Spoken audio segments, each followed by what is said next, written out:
You're listening to the Global Ed Podcast, where educators share inspiring and thought-provoking stories from around the world.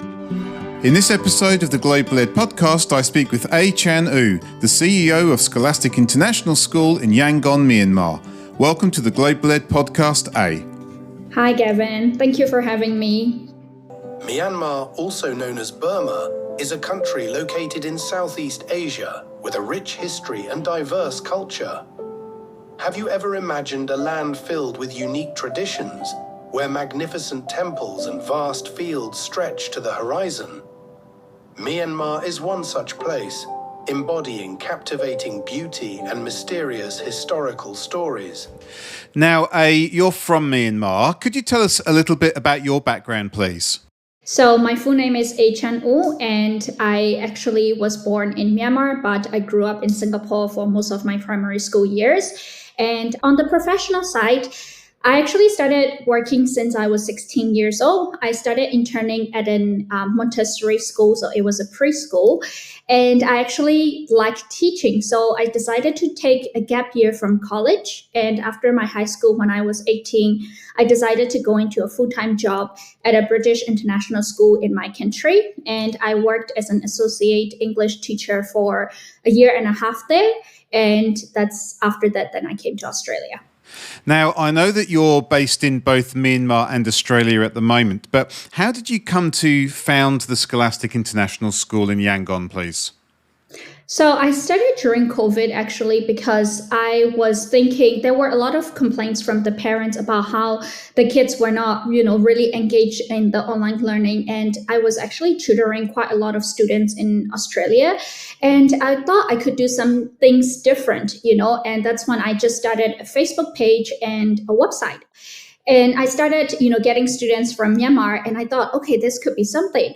So that back then, all I did was have a Zoom account, have a Facebook page, website, and, to get students. So I started during COVID, and I started getting, more and more students. But obviously after COVID, no one wants to do online learning anymore, but I couldn't do it physically too because I'm not back in the country. And that's when I decided to take a risk and rent an office space in Myanmar. So that space had about 5 different classrooms, and I will be on this big screen teaching online while the associate teachers on the ground will prepare materials and things like that. So that was the tutoring side that, I was working. And that's when I decided to take a leap and started Scholastic International School Myanmar in 2024 August. That's so interesting that what started off as an online tutoring centre has now grown and become a full school. Could you just give me a sense of what the school is like at the moment and what your plans are for the future? Yeah, so the place is actually really small. So we have about 3 buildings on the land, and it was actually a house that I renovated because I wanted to save costs because I don't know what I was getting myself into. And it was the most difficult time in Myanmar when I started the school. So it's about 3 buildings. I have about 50 students now, and next year we're projection about 70 students. But the physical space itself cannot contain more than 80 to 90 students. That's the maximum that I could go. Awesome. Myanmar is unfortunately one country that I've not been to in Asia. Hopefully one day I'll get the chance to visit. But could you tell me a little bit about the country, its culture, and how that influences education and also schools there? Myanmar is a country with a lot of culture, and we have, everything that we do, it evolves around the culture, and it's our core. So fun fact, in Myanmar, in our Buddhism, we have 3 hierarchy of gratitude. So we have God, which is Buddha, we have parents, and we have teachers. So teachers are a very well-respected profession in Myanmar because, we're placed on the same level as God and parents. And because of that, I would say it is a very selfless, it needs to possess certain characteristics like selflessness, and people don't really see teachers as a profitable profession because of that. So that is, in some ways it's good because, the parents, the students, they respect you really well. And in some ways it's really, challenging because you cannot be, it's a profession that you don't really make money off. It's a profession of kindness and, giving. So that's the context of Myanmar culture when it comes to education. And we really prioritize education in so many ways because we believe that I remember my dad keep telling me, you need to have a certificate, you need to have a degree to be able to make a living, So I would say it's pretty well-respected education prospect. And lifestyle wise, I would say it has evolved in different ways throughout the years. Many generations ago, my grandmom, she didn't finish school. My mom, she didn't finish schools, but it has become less conservative now. A lot of women are getting education, same working equal rights. So these are the things that are nice to see. Lifestyle wise, I would say, people are very peaceful and they are just, doing everything that they have to do. But recently, there has been quite a lot of challenges. 4 years after a democratically elected government was overthrown, Myanmar's state of emergency continues. Renewed for yet another 6 months, the junta says it's necessary in order to prepare elections they've pledged to hold this year. But with swathes of territory lost to opposing forces and a deposed government still imprisoned or in exile, would an election usher in democracy or reinforce the military's grip? Could you let me know what life was like for you growing up in Myanmar and what life has been like for the people over the past few years? Back in 2018, 2019, those were the glorious days of Myanmar, so everyone was happy, because I actually experienced it, so it was a very big change for the past 5 years it has been. So it was very nice and everything was, opened up. But for the past 5 years, it has gone through quite a lot of challenges, such as, right now we're not getting full electricity. So we have a lot of electricity cuts, internet blockages, and, just the daily basic stuff. And we also have fuel shortage. So when there is no electricity, we have to rely on generator. Then, if there's a fuel shortage, then that becomes a problem as well. So I would say the affordability wise has become, really less. It has gone down. And at the same time, the work opportunities as well. All the youths are going out of Myanmar. So the work opportunities, human resource problems. So there are quite a lot of challenges that we're facing each day. I'm sure that all of this has been very challenging for the people of Myanmar. I'm interested to know what the education system is like there. Do children have options to attend public school, or is it mostly sort of private schools or tutoring centres that they can attend? Public education is obviously free, but it also has, its limitations. I would say it has not evolved much since many, many decades ago. So usually in other countries, how we will reform the education couple of after a years and a while, but we don't have a proper framework. And public education is mainly based on, memorizing, learning things by heart, so there's not much critical thinking skills, life skills involved in it. So the teachers, the educators are paid really low as well. So, there's not much motivation in the public education system. On the private side as well, I would say over the past 5 years, it has become more accessible. So people are doing a lot more homeschooling these days. So, basic education like IGCSEs, they're getting accessible through it quite easily. So all you have to do is you do homeschooling, you go to British Council, register for the exam, you get the certificate. Often I find my students, studying so much, not trying to understand it by trying to learn the textbook by heart, because that's what the tutor said. So, so things like that worries me a little. But yeah, and mostly because everyone wants to go abroad these days to achieve the American dream or the Australian dream, where you have a stable income and you look for that stability outside of the country. So that's why a lot of people have been jumping onto the private education sector side. So when you decided to open up your school, how did your experience shape your approach and what were some of your aims? So when I started school, I remember sitting down with my team and I kept thinking, what can I do to make things different from the other schools? What can I give to the students? And we started thinking, from my perspective, when I came abroad to study, there's so many challenges that I had to adapt. And especially because it was a COVID lockdown period as well, I can tell you it was not easy. And because of those skills that I have learned, I wish those skills are the skills that my students could possess as well, because the parents are pouring as international students, if we go study abroad, the amount that we have to spend is so much. We have to pay school fees that are about 5 times higher than local people. We have to, pay for living expenses, job hours are limited. So there's so many things that you have to work around with as an international student. And because these youths are so focused on studying abroad and they have big dreams, which I don't blame them because I have big dreams as well, So I just wish they will possess these qualities, because I have seen youths who come over to Australia and then, they couldn't crack it, they couldn't survive. And that have so much impact on the mental health as well as the parents. So things like that I want to make sure I try to have install these skills in our students. And that's when I started thinking, okay, I'm going to start with an integrated curriculum, which is basically the students are not just learning from the teachers, but they're going to be learning from different professions. So when I started, to be honest, when I studied medical science as well, I had no clue what it was.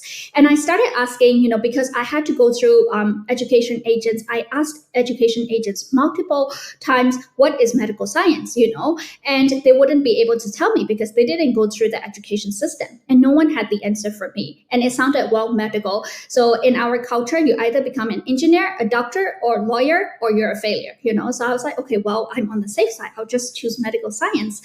But I don't want the kids. Thank God I actually ended up liking it. But then again, I don't like it as a profession. That's why I'm not, working as a medical scientist. But the amount of school fees and the living costs that I have, used up over the years, if I was not using this as a profession, then, it's quite scary. So that's what I want the kids to be able to know. I want them to be able to know what major they're going to be choosing, what are the consequences they're going to be facing, and, what they're going to be learning. So in that integrated curriculum that we have, which we call a Scholars program, we do that every Wednesday for 2 hours. So basically last term, we did about sustainability and urban farming. And yes, as teachers, we are able to teach them about sustainability, but in a theory form. They will never really learn the practical side of things with us. So what I did was I partnered with a local urban firm, and then we did a 6 weeks course. We designed it together. So on some weeks, they will be doing it in school. Most of the weeks, they will be going to the urban farm where they have to plow the soil, and they actually have to plant their own onions and things like that, So that's the kind of thing that I'm trying to expose. This term, they were doing media production with a local company as well. So the professionals will come into school and then they will tell them all about it. So those are the things that I wanted to solve, and those are the skills that I want my students to have. Fantastic. I love the practical approach you've been able to design into your school's curriculum. Given the current circumstances that Myanmar is in, has there been a challenge making the school economically viable? The economic situation is definitely one of them. So I'm probably the only crazy one among my friends group to actually go back to Myanmar and start a school at this period, because the stakes are about 3-4 times higher. When I was working in 2018, 2019, my basic salary as a full-time teacher was about 450,000 kyats. So that was about 430 USD per month.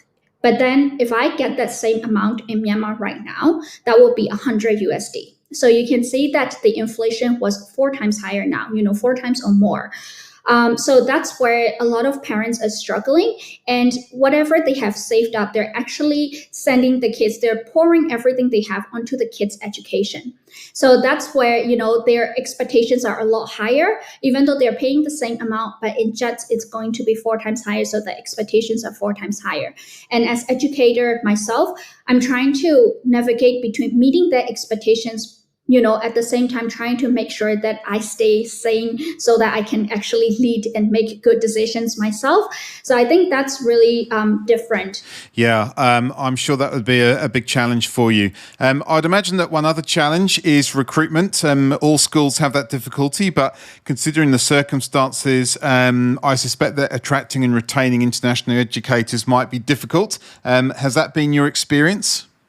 It is very hard because, obviously the country situation, we have a curfew. So for international teachers and myself as well, we want to, have night outs. We want to be able to see friends. We want to go out, but you always have to constantly look at the time. So our curfew is at 12 a.m., but by 9 p.m., everyone is cautious. Everyone's like, oh, it's already 9 p.m. We need to go back home. So things like that makes you feel very suffocated in a sense, So I did I was very transparent with all the international teachers when I interviewed them. I told them that these are the situations, but you're going to be building something different here, and to be a part of a startup school is a very exciting thing for most of the teachers. So that's why they are attracted. But at the same time, I need to make sure the work culture is very positive. And my principal, Amy, she does an amazing job at that. She makes sure that, the school is very warm. All the teachers love her. All the parents love her. And as a leader, I feel like that's so important. I'm away most of the time. So, I need to make sure the principal that I have is someone who's very welcoming and warm. So we get through each day. There are challenges where sometimes international staff can be, I don't blame them, sometimes they feel like this is the end for them. And that's where we sit down, have open conversations and be like, what are the things I could do to uplift your mood or, things to make it better.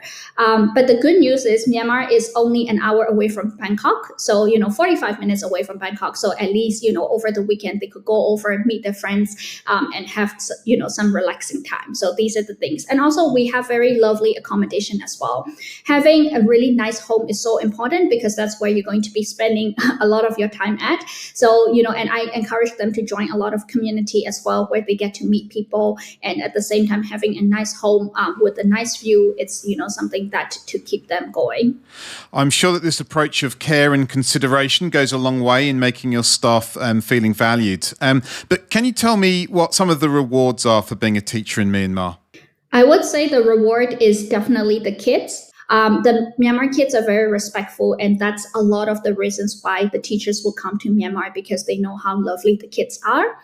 Our staff turnover rate for next year is 0, and that's something that I'm very proud of because the teachers actually love the kids and they're there by choice, not by force. So I really like that, work culture that we have. On the 20th of March, a 7.7 magnitude earthquake struck central Myanmar. Millions of people were affected. Over 3,700 lives were lost, and over 5,000 people were injured. And the destruction to homes and infrastructure was widespread. The hardest hit areas were hosting 2.1 million internally displaced people. The earthquake made a dire humanitarian crisis unimaginably worse. So when the earthquake happened, our kids were in school and they had to evacuate the buildings immediately. But Yangon, thank God, it wasn't like a very severely affected place, but Mandalay, everywhere else, Sagaing, Inle, those are the places that affected really much. And on the mental side, I would say everyone was really affected because we have students who moved from Mandalay to Yangon to come to our school, and the families in Mandalay were affected. Some of the old teachers that they have, in the previous schools, they were in the collapsed buildings, and so things like that really affected the mental health. At the same time, physically, we had a lot of electricity cuts. So we only had electricity for 4 hours each day. So which means we will have to be running generator for the rest of the day, sometimes 8 hours a day, and things like that. And our staff were not getting enough sleep. So they were, because, they didn't have aircon, the weather is really hot, they cannot sleep at night. And at the same time, they cannot mark the papers properly. So there were a lot of things like that. They don't have, enough battery on the laptops and phones. So it was a bit of a struggle.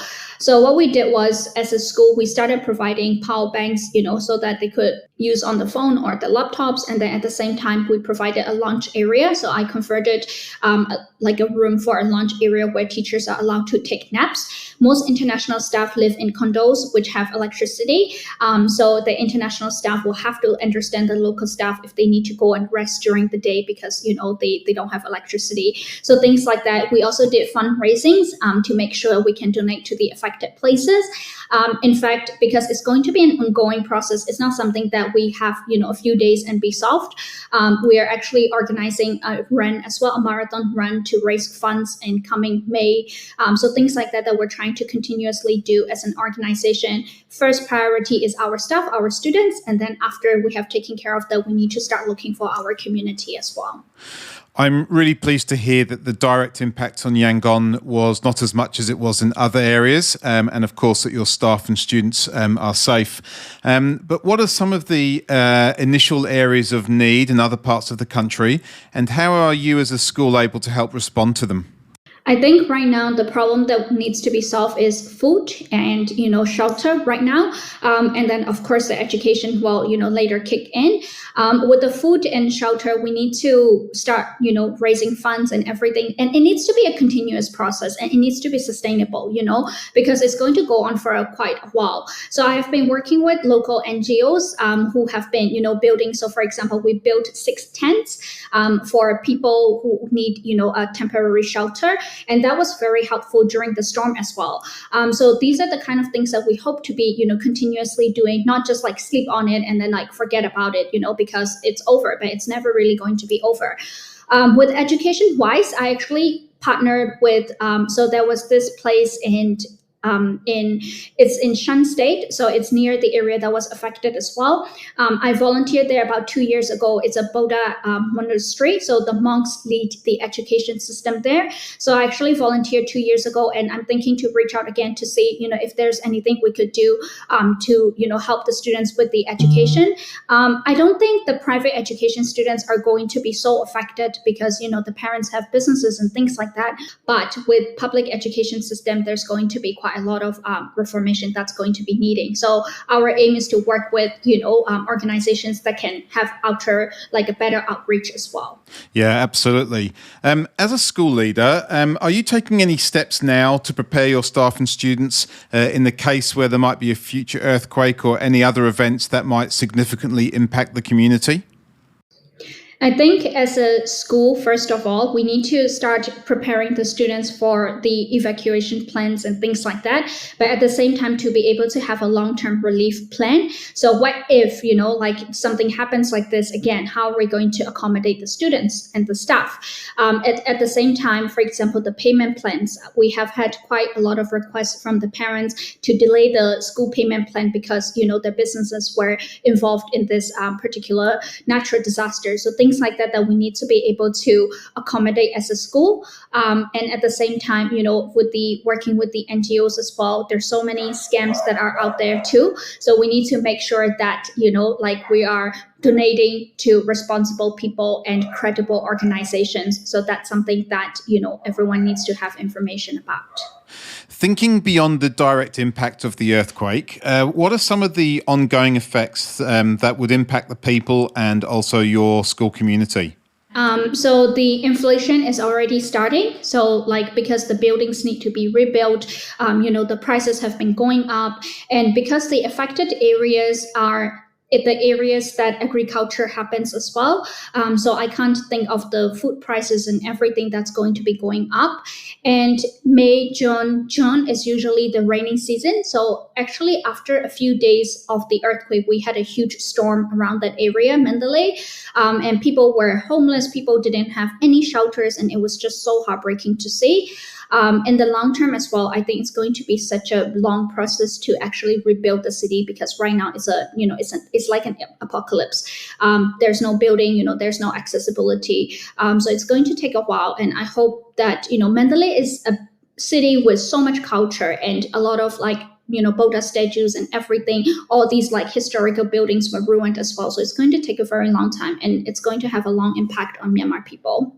CNA's Paul Cup-Ing spoke to the UN's humanitarian chief, Tom Fletcher, who recently visited Naypyidaw and Mandalay. So I've seen lives completely uprooted, lives completely shattered.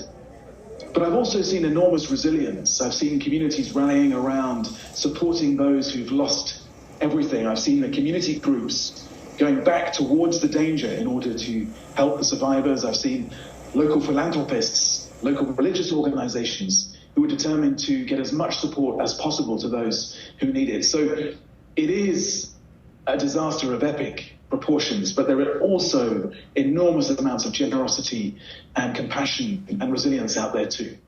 With everything that's going on in Myanmar, what are some of the skills that you're looking to develop and grow within your students to give them a brighter future?